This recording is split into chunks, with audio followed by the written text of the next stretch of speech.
Hi, everybody. Welcome back to the channel today. Today, I want to talk about a new fishing setup I'm putting together for bank fishing on larger bodied rivers like the Cumberland River and the Ohio River.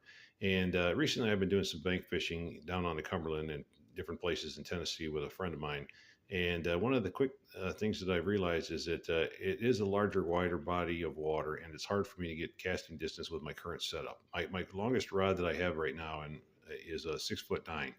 So I've ordered a 7'3" rod today and a spinning rod, and I'm starting out with a reel I already have. It's a Shimano Stratic 3000 series, and it's got a long stroke spool, which also helps with casting distance. And what I've done is I've removed the fluoro clear line I had on it, which was a copolymer, and I'm adding 20-pound braided line. And I'm going to do that to help maximize the casting distance in conjunction with the reel, and then the rod that's coming.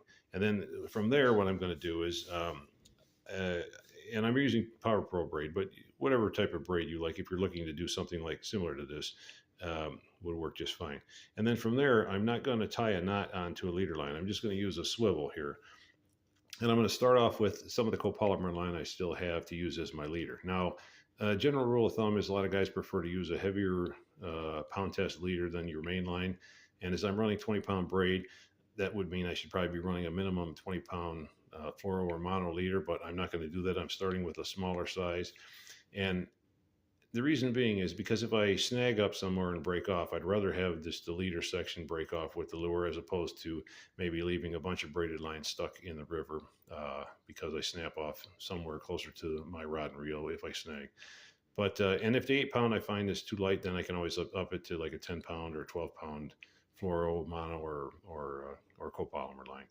But with that said, the reason I'm setting this up is I want to do specific types of fishing along the riverbank. And some of the type of lures that I'm going to use with this setup are going to be things like bladed jigs, crankbaits, or excuse me, jerk baits, crankbaits, spinner baits, and then some topwater stuff as well. Some things like chapos or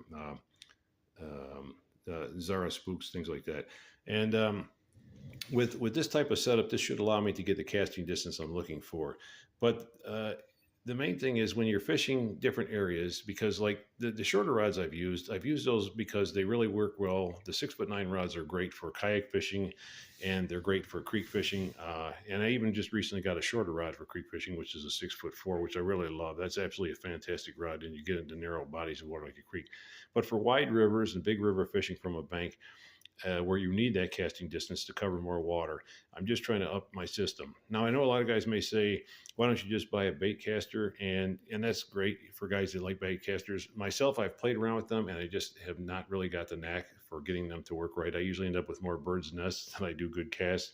So spinning gear, I'm just much more comfortable with, and that's why I'm trying to optimize the equipment I have to try to maximize my casting distance.